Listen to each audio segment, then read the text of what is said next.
Seguimos compartiendo la mañana del 11 junto a ustedes. Vamos a recibir a nuestro primer invitado, que es un periodista, es un productor, es un conductor de televisión, un amigo de esta casa, el señor Diego Fischer. ¿Cómo estás, Diego? Bienvenido.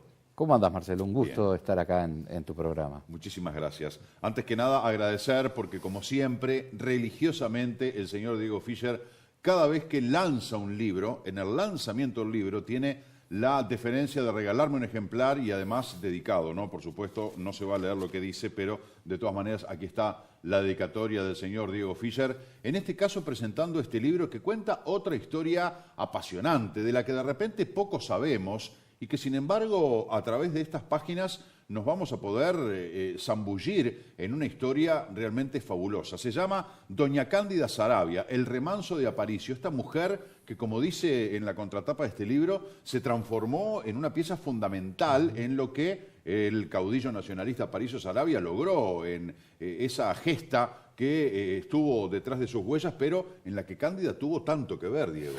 Es así, un rol fundamental, una mujer desconocida, u olvidada si se quiere, no deliberadamente como en algunos otros casos de nuestra historia, sino que yo sostengo que en el caso de Cándida el hecho de haber sido la mujer de Aparicio y el haber sido Aparicio una figura que muy tempranamente se transformó en leyenda, contribuyó, y además su propia forma de ser y su propia forma de andar por este mundo, la de Doña Cándida, en silencio y casi en puntas de pie.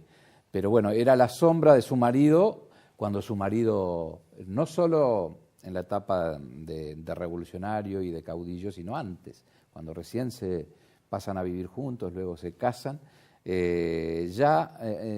Saravia se ausentaba por largas temporadas del Cordobés, la estancia en Cerro Largo, por razones de trabajo. ¿Y cuáles eran las razones de trabajo? Con su hermano Gumersindo, se encargaban de comprar ganado en lugares muy lejos como Salto, el Salto de antes, y hago esta precisión porque el Salto de antes abarcaba hasta la frontera con Brasil, ¿no? Luego se creó el departamento de Artigas. Y de allí bajaban a Montevideo, tropeando de ganado, y eso llevaba hasta meses de ausencia. Pero después vino la etapa de las revoluciones y de la guerra del Brasil, y por supuesto la etapa en la que Aparicio se transforma en una figura importantísima, fundamental en la vida del Uruguay. Y en todo ese tiempo, Saravia, creo que de una manera muy inteligente, se dio cuenta que no solo su mujer debía hacerse cargo de 6 hijos varones, porque tuvieron 6 hijos varones, y fue de los hermanos Saravia el que menos hijos tuvo, ¿no? Por ejemplo, Basilicio, su hermano Colorado, tuvo 20. Pero sí, no había Buena productividad, ¿no? Sí, no había ni televisión ni internet. Claro. Pero a lo que voy es que Saravia se dio cuenta que esas largas ausencias implicaban, bueno, que alguien debía gobernar y administrar su campo. Y de una manera muy inteligente, él fue delegando, e incluso cuando él estaba presente, no tomaba ninguna decisión importante referido al campo y a la estancia sin consultarla o informarla a Cándida, ¿no? Lo cual significa todo algo muy innovador y revolucionario también en ese sentido para una mujer de la mitad del siglo XIX en adelante, para una mujer que no tenía tampoco una formación sólida, ni mucho menos. Cándida había aprendido a leer y a escribir gracias a un maestro.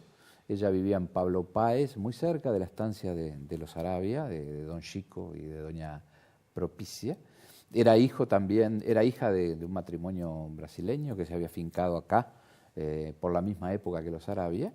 Y bueno, y su vida cotidiana era la naturaleza en su expresión más salvaje y pura. Y recibió instrucción, aprendió a leer, a escribir y clases de religión en aquel entonces gracias a un maestro que los fines de semana, y no todos los fines de semana, se trasladaba desde Melo a caballo y se instalaba en el campo, en el pequeño campo que tenía los días. Entonces, esa mujer, bueno, un día se enamora de Aparicio, a quien lo conoce desde niños, porque eran vecinos, pongámosle distancia a un campo y a otro. Es como hoy estamos aquí en Canal 11 y aquí viviese Cándida y Aparicio estuviera más o menos por donde está Punta Shopping, ¿no? Esa era la distancia física que los separaba.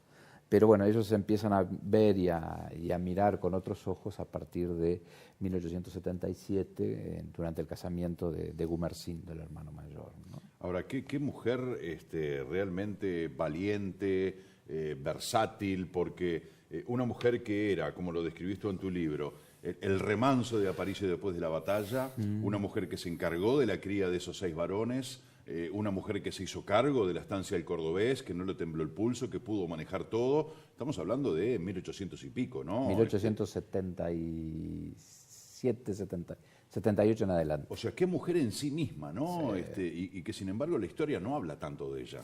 Bueno, como muchas mujeres, es un tema de la historia uruguaya, creo que la historia universal en general, pero de nuestra historia se ha encargado de hablar y de escribir y de mencionar a figuras notables y notorias en algunos casos, pero siempre masculinas, ¿no? Las mujeres tienen muy poca cabida en la historia, salvo algunos casos como la mujer de Rivera, Bernardina Fragoso o Ana Monterroso de la Valleja, que algo se hizo en alguna época, pero tampoco demasiado.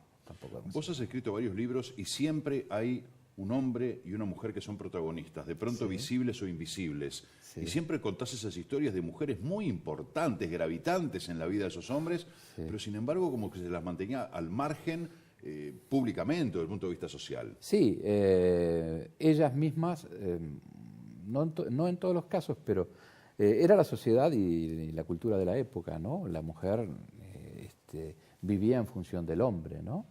Hoy esto no se puede ver ni analizar con los ojos de estos tiempos, ¿no? Porque además provocaría mucha indignación en muchos casos, y comprensible que despierte esa indignación, pero eran las normas de la época. Y entonces, en esa sociedad machista, donde la mujer no tenía voz ni hablar de derechos, ¿no? Sí. La mujer estaba allí para servir al hombre y para procrear, ¿no? Una concepción primitiva si la analizamos con los ojos de hoy. Sí, con la mirada de hoy es tal cual. Pero en aquella época eran las normas impuestas. Y quien se salían de esas normas, bueno, la pasaba muy mal. Pongo ejemplos, ¿no? En el 900 o en el entorno del 900. Carlota Ferreira, ¿no? Delmira Agustini.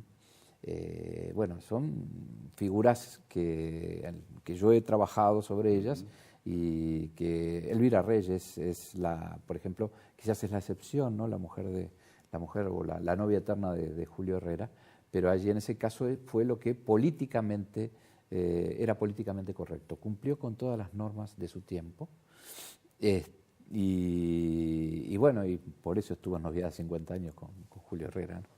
Pero es otra historia. Pero en el caso de Cándida entra dentro de, digamos, bajo ese paraguas de esas mujeres que a la sombra, o yo no diría tanto a la sombra en este caso, pero sí en un plano casi de igualdad con su marido, no obviamente en el terreno político y tampoco en el terreno de la guerra, pero sí en el quehacer de las cosas familiares y de la empresa. No era el concepto que se manejaba entonces, pero sí hoy, de la estancia y de la producción del familiar y de la economía familiar, cumplió un rol tan importante o casi igual que su marido, ¿no? Y además a eso hay que sumarle, Marcelo, el temple de esa mujer de ver partir a su esposo 1 y 20 veces a la guerra. Y luego ver partir a sus hijos, primero a sus 2 hijos en el 97 y después a sus 6 hijos en 1904, a la guerra. Y ella era una mujer profundamente católica, ferviente del Espíritu Santo, devota del Espíritu Santo y de la Virgen de Montserrat. Pero no se quedaba solamente con los rezos. Este libro tiene un origen que es un puñado de cartas que a mí me llegan de una manera casual, ¿no? Yo siempre digo que muchas veces las historias las busca uno y otras veces las historias lo buscan a uno. Y en este caso se dio eso. Una gran amiga, una querida amiga, un día me dice, ¿sabes que yo tengo unas cartas que compré en un remate de la mujer de Sarabia? Y me las mostró. Cuando veo ese material... Ya, digo, ahí visibilizaste el libro. pero digo, no puedo creer el valor histórico que tiene esto. Sí, sí, Bueno, luego. al punto tal que una de esas cartas es la que abre el libro. No es un libro de correspondencia, tú lo tenés claro porque ya lo has visto, Sí. pero esa carta fue para mí el detonador para iniciar una investigación que me llevó por archivos. Me imagino, me imagino. Pero además yo te admiro, Diego, no solamente porque sos un consecuente investigador, porque no es que te sentás y, bueno, de las cartas escribís historias que vos imaginás, sino que te tomás el trabajo muy responsable de investigar, de recopilar información, de chequear, de armar todo una hoja de vida, una hoja de ruta, una línea de tiempo con todo lo que ha sucedido y plasmarlo en un libro. Es realmente muy interesante porque nos enfrentamos a un elemento de la literatura, sin lugar a dudas, pero también a un elemento de historia, un elemento que recopila la realidad del siglo XIX, de parte del siglo XIX, en este caso con gran parte de la historia de la política, con gran parte de cosas que pasaron en aquel entonces y que hoy están vigentes y que hoy de repente se pelean o se reivindican. Desde una mirada distinta, no la del historiador, y siempre hago esta precisión, sino la del periodista y el investigador, ¿no? Yo trato de... ¿Qué diferencia hay entre un historiador y un periodista investigador?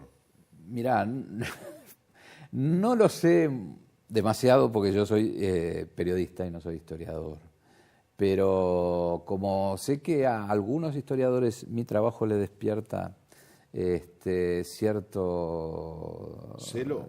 No sé si celo, ¿Inquietud? desconfianza o lo miran con desdén.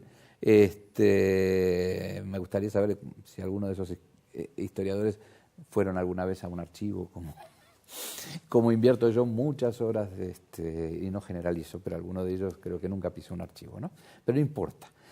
A lo que voy es que hay un terreno infinito y la historia o las historias tienen tantas miradas como uno quiera darle. Yo me baso en investigaciones y en documentos.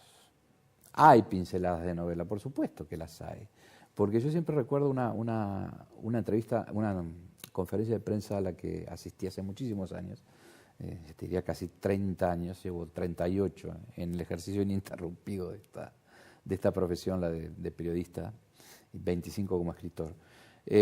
Jorge Edwards, el premio Cervantes, el gran escritor chileno, escritor de novela histórica fundamentalmente, una estupenda pluma, bueno, premio Cervantes, eso lo dice todo, ¿no? Ahora que tenemos una premio Aida Vitale, que la tuvimos en Los Notables antes de toda esta premiación. Antes que nosotros acá la tuvo Diego Fischer, pero igualmente fue un honor. Pero, no, digo, que la tuvimos acá en Canal 11, a eso me refiero, Sí, ¿no? sí. A Aida Vitale hace ya... Pero la posibilidad personal de tenerla, de entrevistarla, para mí fue una satisfacción enorme, ¿no? El tener esa posibilidad. Una maravilla. Y Jorge Edwards, en esa conferencia de prensa, le preguntó, ¿por qué usted escribe novela histórica y no escribe historia, ensayo? Y entonces él dijo, si yo escribiera la historia tal cual sucedió, sería tan aburrido y nadie me leería. Y yo hice propio, me quedó grabado, y te estoy hablando hace 30 años, ¿no? Agregarle ese toque de novela a la historia. Y hacerla atractiva, ¿no? Y sin traicionar el espíritu y sin traicionar a la propia historia. Hacerla seductora, que el lector... Es el desafío de cualquier escritor, no importa el género que se escriba. Es que tenga un comienzo el libro que atrapes al lector y que ese lector no suelte el libro hasta llegar al final y que cuando llegue al final diga, caramba, me quedé con ganas. Ajá. Es el gran desafío de cualquier persona que escribe. Y bueno, también es el gran temor que uno tiene de defraudar al lector y de no atraparlo y de no lograr y que no tenga esa sensación al final del libro. Me pasa a mí como lector. A mí si un libro no me seduce en las primeras 3, 4 páginas en el primer capítulo, lo dejo. Literalmente lo dejo. Porque ya sabes que te vas a meter en algo que no vas a terminar o que no le vas a prestar la atención Exacto, debida. no, es que no pierdo el tiempo. Diego, ¿a vos te parece que en el siglo XXI existe la posibilidad o existen directamente mujeres que detrás de políticos, empresarios, etcétera, hombres de negocios, puedan ser una doña Cándida Saravia? Yo creo que sí, pero hay que dejar pasar el tiempo. Hay que dejar pasar el tiempo, porque el tiempo lo que hace es el tomar distancia de esos personajes o descubrirlos. No tengo duda que debe haber muchas Cándidas hoy en día, o doñas Cándidas, pero no se las puede mirar con una mirada de inmediatez, no se las puede estudiar y analizar con esa visión que da inmediatez, y más en este tiempo. Hay una cosa que yo siempre digo y que lamentablemente va a ser muy difícil dentro de 50 o 60 años, obviamente yo ya no voy a estar, ¿no? Pero siempre se lo digo a mis hijos, escribir la historia de hoy, del hoy, digamos, estamos en el 2018, en el 2080, va a ser muy difícil escribir, o por lo pronto estas historias, porque no va a haber registro.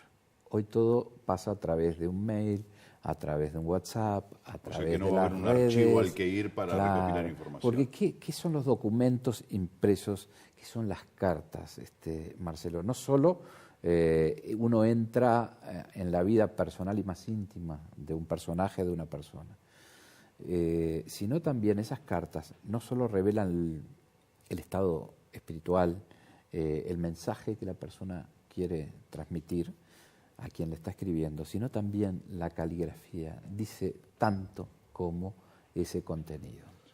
Entonces, hoy que todo pasa por 130 caracteres en algunos casos, y ojo, no estoy hablando en contra de las redes, que me parecen que bien usadas, es una realidad, y que además una herramienta como Internet a mí ha sido una herramienta fantástica para mis trabajos, pero me refiero que va a ser difícil porque el soporte es otro, porque no va a estar más, salvo como hacen los norteamericanos, que hay por ley, los hombres públicos tienen que guardar sus correos y sus cosas y quedan archivadas, ¿no?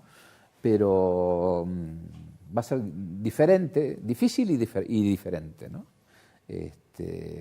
Acá hay mucho material en Uruguay, no hay un hábito, no hay una costumbre de investigar en personajes históricos y de investigar también periodísticamente, ¿no? Creo que muchas cosas serían distintas si se utilizara el método y se ejerciera con rigor y de manera profesional. Hay excepciones que justamente confirman esta regla. Pero hay un terreno enorme para buscar y para releer nuestra historia, desde las cosas cotidianas, desde los que hacen la historia, ¿no? Porque conocer la vida de doña Cándida es conocer la vida también del hombre que gobernó a este país durante, por lo pronto, 14 años, desde 1890 aproximadamente, y digo medio país porque el país estaba dividido con las jefaturas blancas, Maldonado era una de ellas, y desde el cordobés, ¿no? Entonces, conocer la forma de actuar, de vivir de esa familia, conocer esa cosa íntima y personal de Cándida y Aparicio, es conocer también la forma de actuar y de pensar de ese hombre que incidió tanto en la historia del Uruguay. Sin duda. Y hay muchos personajes así, ¿no? Vos hablabas de tus hijos, se me ocurre que además de los hijos biológicos, de los hijos humanos que tiene Diego Fischer, sí, cada libro debe ser un hijo para vos, ¿verdad? Por sí, todo el proceso de trabajo, el cariño, la dedicación. Lo que uno deja. Claro. Las satisfacciones que eso trae y bueno, y también las angustias, ¿no? Está todo.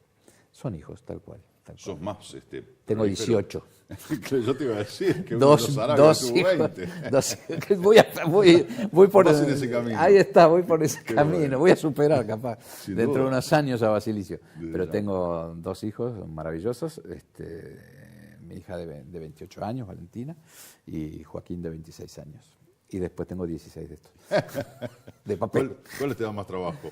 No, ya los grandes ya Los están. grandes ya están. Sí, ya están. Ya haciendo cruzaste el puente, ya es otra sí, cosa. maravilloso. Qué bueno. Profesionales, uno viviendo en el exterior, Valentina casada aquí, ya haciendo su vida. Quizás ahora me estén dando mucho más trabajo.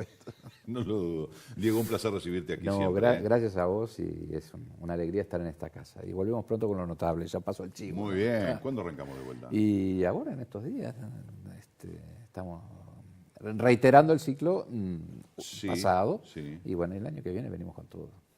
Bueno, si la gente nos acompaña. Desde ya, digo, tenés una audiencia cautiva allí, eso te lo puedo asegurar. Diego, gracias, hasta pronto. No, gracias a vos. Un placer. Nosotros les proponemos hacer una breve pausa, después de ella estaremos hablando con el economista Ricardo Pascale.